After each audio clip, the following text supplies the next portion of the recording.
भगवान शिव की एक बेटी भी थी जिसे नागों ने पाला था और आज हरिद्वार में सबसे ऊपर उन्हीं का मंदिर है। उनका नाम था मनसा देवी। हरिद्वार वाला मनसा देवी मंदिर उन्हीं का है। पर उनकी ही मां पार्वती ने उन्हें श्राप दिया था, जा तेरी पूजा कभी पूरी नहीं होगी। और आज तक वो श्राप सच है। पूरी कहानी सुनो।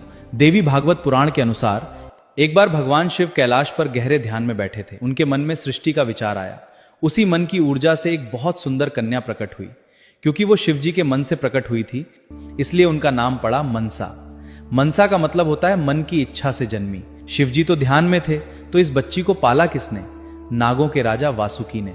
वासुकी ने मनसा को अपनी बहन बनाया और नागलोक में पाला। इसीलिए मनसा को नागमाता कहा जाता है। जब मनसा बड़ी हुई तो वासुकी ने कहा, जाओ अपने पिता महादेव से मिलो। मनसा बहुत खुश होकर कैलाश गईं। शिवजी ने देखते ही पहचान लिया और बेटी कहकर गले लगा लिया। पर जब माता पार्वती को पता चला कि शिवजी की एक और बेटी है तो उन्हें अच्छा नहीं लगा।